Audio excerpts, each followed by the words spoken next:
स्वर्ग जाने का असली हकदार कौन है और वो कौन सा पाप है जिसे करने वाले मनुष्य को नरक जाने से कोई नहीं रोक सकता। आज एक प्राचीन कथा के माध्यम से हम आपको बताने का प्रयास करेंगे कि पूजा पाठ, दान धर्म, जप तप आदि अनेकों पुण्य के काम करने के बाद भी कुछ मनुष्य नरक में ही क्यों जाते हैं तथा अत्यधिक घोर पाप पर भी कुछ मनुष्य को स्वर्ग की प्राप्ति किस पुण्य के कारण मिलती है। ऐसा वो कौन सा पुण्य है जो मनुष्य को करोड़ों पापों का नाश करता है और ऐसा वो कौन सा पाप है जो उसके करोड़ों पुण्य को नष्ट कर डालता है। तो चलिए दोस्तों, बिना देरी किए हम शुरू करते हैं। उनके चेहरे पर चिंता की रेखाएं थी। भगवान विष्णु ने उन्हें देखते हुए कहा, आइए देवर्षि, क्षीर सागर में आपका स्वागत है। आज किस प्रयोजन से पधारे हैं? अवश्य ही कोई महत्वपूर्ण समाचार लेकर आए होंगे। नारद जी ने भगवान विष्णु को प्रणाम किया और बोले, हे प्रभु, मैं यमपुरी की यात्रा करके आ रहा हूँ। वहाँ मैंने एक अद्भुत घटना देखी जो मेरी समझ से परे है। मैंने देखा कि कुछ पुण्य आत्माएं हैं नरक में जा रही थी, जब कुछ पापी स्वर्ग में देखा।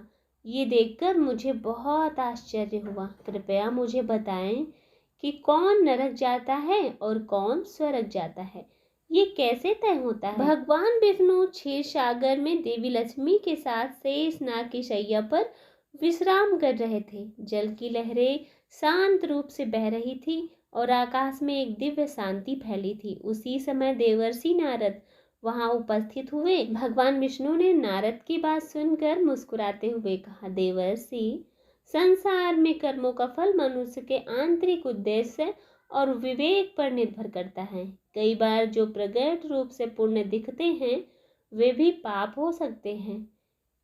इस विषय में एक प्राचीन कथा है जो आज मैं आपको सुनाता हूँ। इस कथा को सुनकर आपको आपके सभी प्रश्नों के उत्तर मिल जाएंगे, इसलिए आप इस कथा को ध्यान से पूरा अवश्य सुनिए। जो भी इस कथा का श्रवण करता है उसे कोटि कोटि पाप नष्ट होते हैं और उसे विष्णु लोक की प्राप्ति होती है।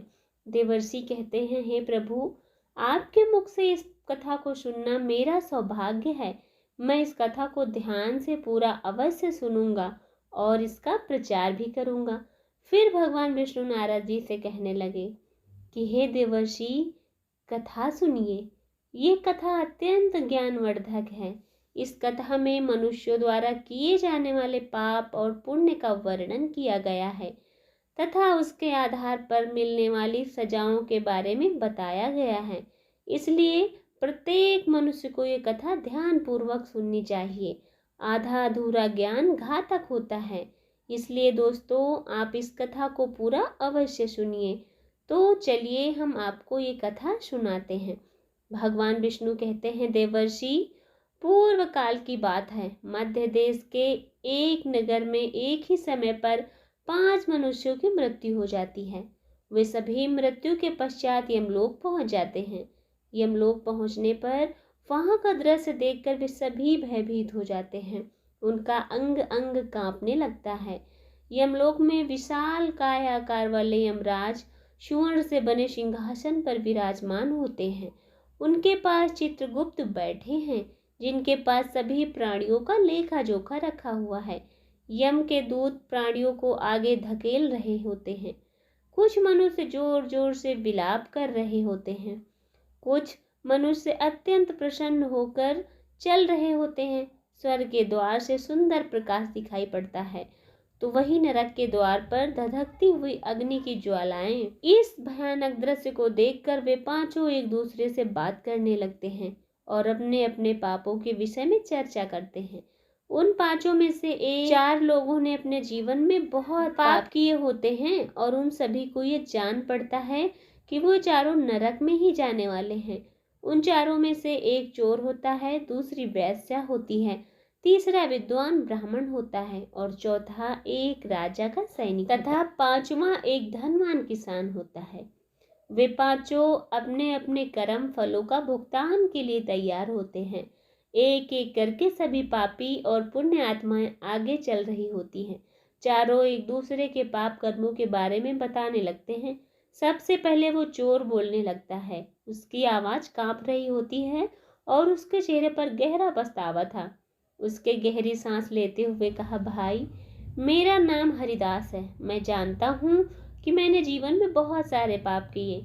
मैंने दूसरों का धन चुराया, उन्हें तकलीफ दी और कभी कभी उनका जीवन भी बर्बाद किया। मैं जानता था कि मैं जो कर रहा हूँ वह गलत है, लेकिन मेरे पास कोई विकल्प नहीं। परिवार भूखा था, मेरे पास कोई काम नहीं था और हर कोई मुझसे दुत्कारता था। मैंने चोरी से जो धन पाया उससे मैंने अपने परिवार का पेट भर पाता था।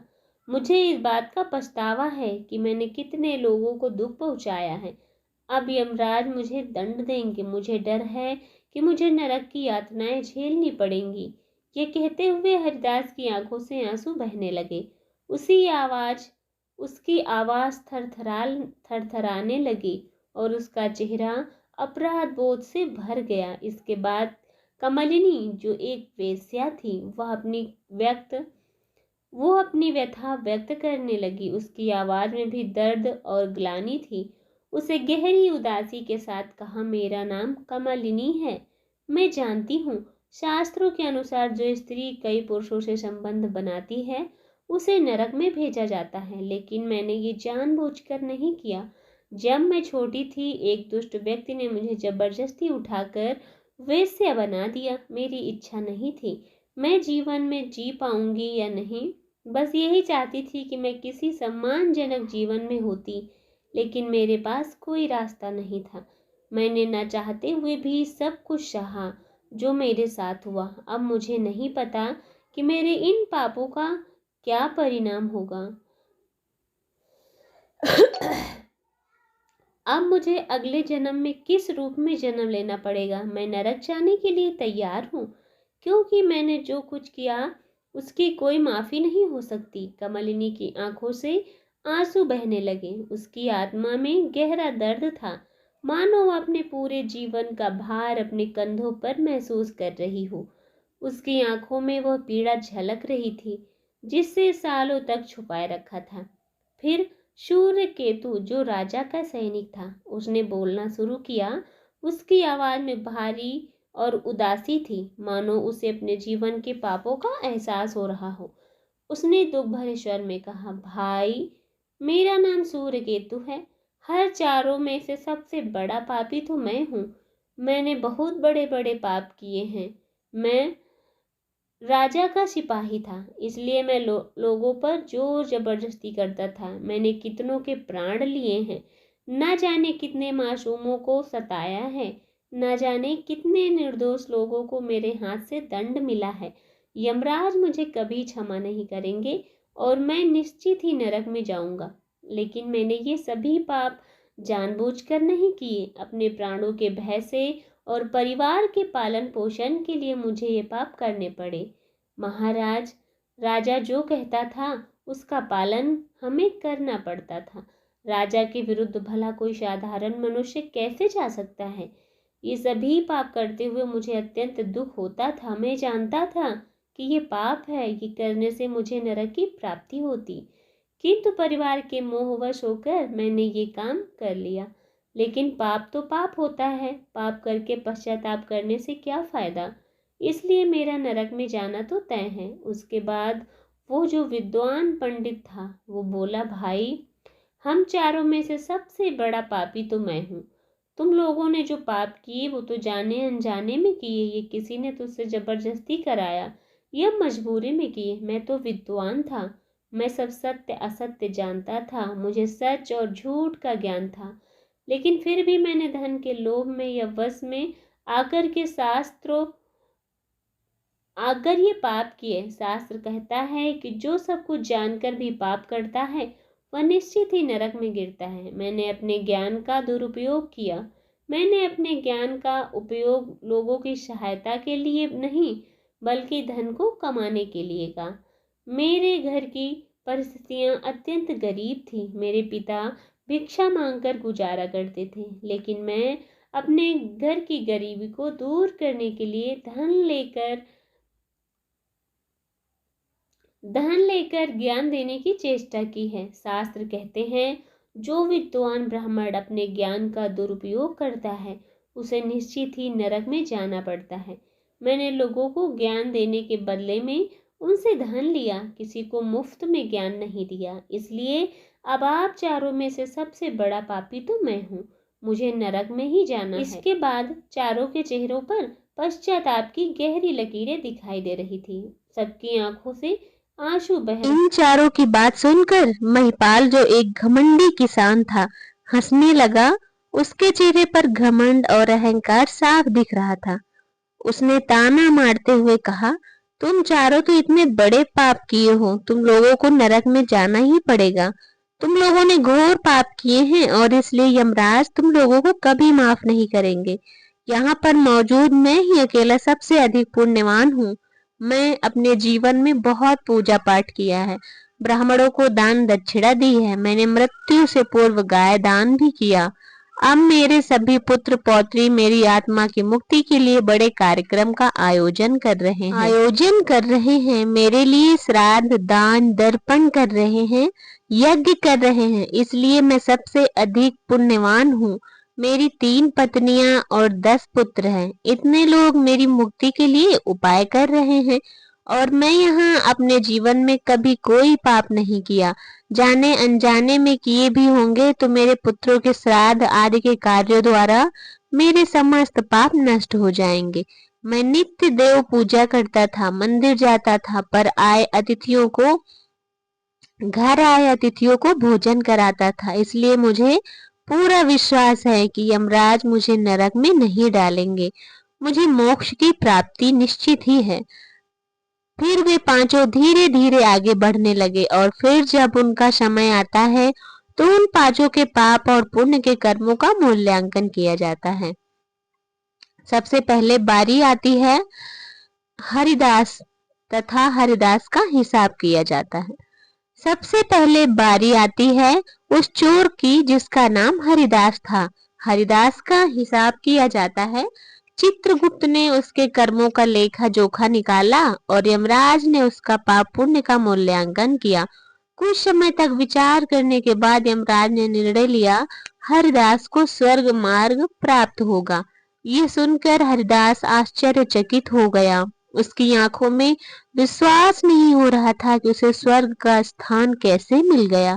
इसके बाद कमलिनी की बारी आई। चित्रगुप्त ने उसके कर्मों का लेखा जोखा निकाला और यमराज ने उसके पाप का पुण्य का मूल्यांकन किया और कुछ देर विचार करने के बाद उसके पाप पुण्य का मूल्यांकन करके यमराज उसे भी स्वर्ग में जाने के लिए कहते हैं। ये सुनकर कमलिनी की आंखों में आंसू आ गए। उसे यकीन नहीं हो रहा था कि उसकी इतनी बड़ी गलती के बाद भी उसे स्वर्ग का स्थान कैसे मिल गया।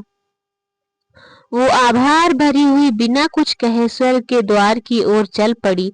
फिर तीसरी बारी आती है उस सिपाही की जिसका नाम सूर्यकेतु था। चित्रगुप्त ने उसके भी कर्मों का हिसाब किया और यमराज ने उसका पाप पुण्य का मूल्यांकन किया। कुछ देर विचार करने के बाद यमराज ने उसे भी स्वर्ग में भेजने का आदेश दे दिया। सूर्यकेतु के चेहरे पर एक मिश्रित भाव था, पछतावा था, प्रसन्नता से उसने अपने जीवन में किए गए पापों का दुख महसूस किया, परंतु वो भी प्रसन्नता के साथ स्वर्ग की ओर चल पड़ा। फिर चौथी बारी आती है उस विद्वान ब्राह्मण की जिसका नाम वाचस्पति था। चित्रगुप्त उस ब्राह्मण के कर्मों का लेखा जोखा निकालते हैं और कुछ देर तक विचार करते हैं। फिर यमराज को इस ब्राह्मण को भी स्वर्ग में जाने के लिए कह देते हैं। फिर वो विद्वान ब्राह्मण विचार करता है कि मैंने तो बहुत पाप किया था, फिर भी मुझे स्वर्ग क्यों भेज रहे हैं। तब वो ब्राह्मण निर्णय और आश्चर्यचकित कर गया, परंतु उसके बाद भी उसने स्वीकार कर लिया और वो भी स्वर्ग की ओर चला गया।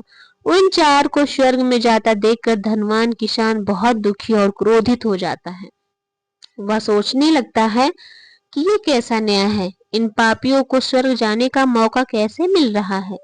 फिर मैंने जो पुण्य के काम किए उसका क्या, पापी और पुण्य का एक ही जगह पर डाले जाएंगे, पुण्य करने का कोई फायदा नहीं। फिर उस धनवान किसान को यम के दूत जो जोर से धकेल देते हैं और कहते हैं, पापी तू आगे चल, तुझे नरक में डाला जाएगा, यमराज तुझे माफ नहीं करेंगे। ये सुनकर धनवान किसान भयभीत हो जाता है और कहने लगता है, मैं तो स्वर्ग में जाऊंगा, मैंने कोई पाप नहीं किया है। फिर वह धनवान किसान यमराज के सामने आकर खड़ा हो जाता है। चित्रगुप्त उसके कर्मों का लेखा जोखा देखते हैं और उसके बाद उसके पुण्य और पापों का मूल्यांकन करते हैं। उसके पाप का पल्ला भारी हो जाता है और यमराज उस धनवान किसान को कहते हैं, अरे दुष्ट, तूने तो बहुत बड़ा अपराध किया है, तू नरक में जाने के ही योग्य है। इतना सुनते ही वह किसान थर थर कांपने लगता है और यमराज से कहता है, हे धर्मराज, ये अन्याय है, मैंने तो जीवन में कभी कोई पाप नहीं किया, पुण्य ही किए हैं, आप मुझे नरक में क्यों डाल रहे हैं? मुझसे पहले जो 4 लोग थे वे तो घोर पापी थे, उन्होंने बड़े बड़े पाप और अपराध किए, उन्हें तो आपने स्वर्ग में डाल दिया। अब ऐसी अन्याय मेरे साथ क्यों कर रहे हैं? अगर ऐसा अन्याय होगा तो भला कौन सा मनुष्य धरती पर पुण्य करेगा? फिर यमराज कहते हैं, अरे तूने जो पाप किया है वह उन चारों के सामने कुछ भी नहीं है।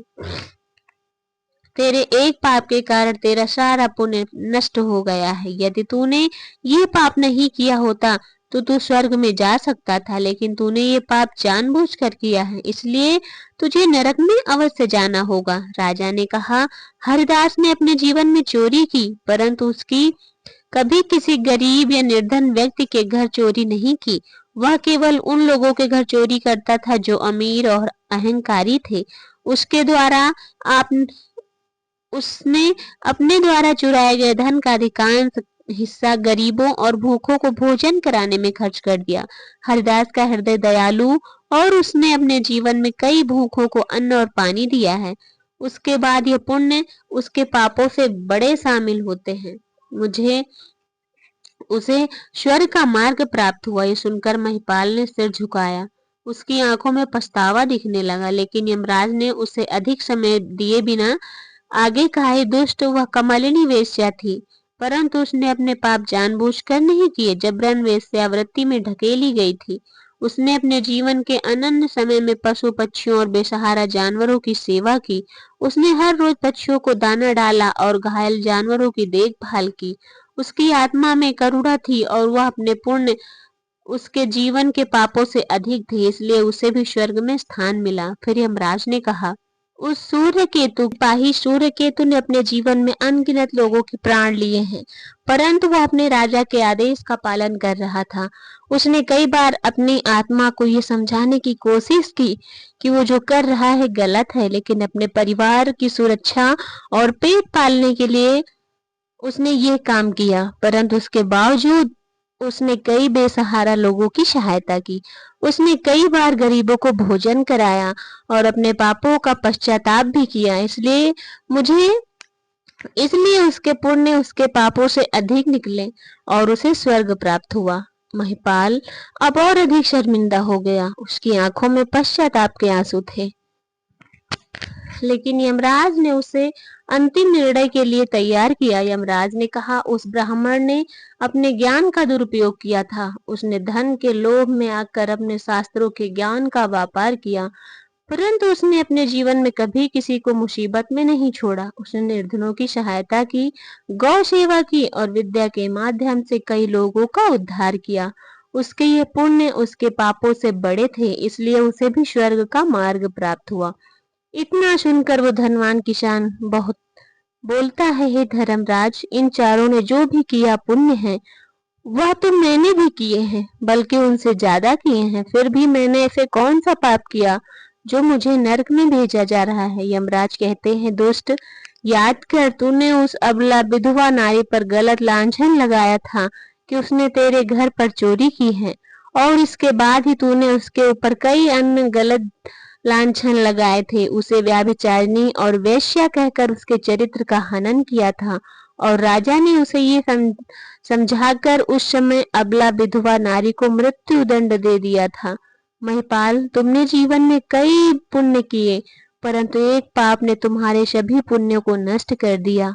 तुम्हारा झूठा आरोप वह निर्दोष स्त्री पर जिसने उसकी जान ले ली, वह तुम्हारे सारे पुण्य का विनाश बना।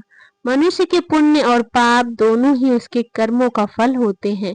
लेकिन दूसरों पर झूठे आरोप लगाने का पाप सबसे बड़ा होता है।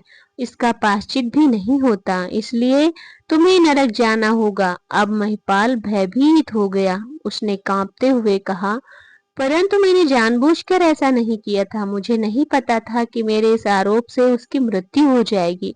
मैं केवल अपने धन की रक्षा कर रहा था। यमराज कहते हैं, पापी मनुष्य ब्रह्म हत्या, चोरी, मदिरापान आदि प्रकार के घोर पापों से भी प्रायश्चित करके मुक्त हो सकता है, किंतु दूसरों पर गलत लांछन लगाने का कोई प्रायश्चित नहीं है। दूसरों पर गलत आरोप करता है, सत्य जानकर भी दूसरों को झूठ कहकर उस पर दोष डालता है, वो सबसे बड़ा पापी है। उसके द्वारा किए गए सभी पुण्य नष्ट हो जाते हैं। इसलिए तूने जितने भी पुण्य किए हैं वे सभी उस एक पाप के कारण नष्ट हो गए। महिपाल की आंखों से आंसू बहने लगे। उसकी आवाज कांप रही थी जब उसने कहा, हे धर्मराज, मैंने अपने जीवन में अनेकों दान किए, देवताओं की पूजा की, ब्राह्मणों की सेवा की, परंतु एक पाप जिसे मैंने सोचा भी नहीं था इतना बड़ा होगा, मेरे सारे पुण्य नष्ट कर देगा। क्या कोई प्रायश्चित नहीं है जिससे मैं इस पाप से मुक्त हो सकूं? यमराज ने उसे कठोरता से देखा और कहा, नहीं महिपाल, तुमने अपने जीवन में उस निर्दोष स्त्री पर आरोप लगाए जो कि झूठे थे। ये परिणाम तुम्हारे पुण्य सभी नष्ट कर दिए। तुम्हें नरक की यातना का सामना करना पड़ेगा। नरक की ओर ले जाया जाने लगा। उसके मन में केवल पछतावा और ग्लानि थी। तो ऐसा होता है पुण्य और पाप। अबला स्त्रियों और स्त्री की दुर्बलता का फायदा उठाता है, वो सबसे बड़ा पाप है। अगर आपको मेरी ये कहानी थोड़ी सी भी अच्छी लगी है तो चैनल को लाइक करें, सब्सक्राइब करें और कमेंट में राधे राधे जरूर लिखें। मिलते हैं नेक्स्ट वीडियो के साथ।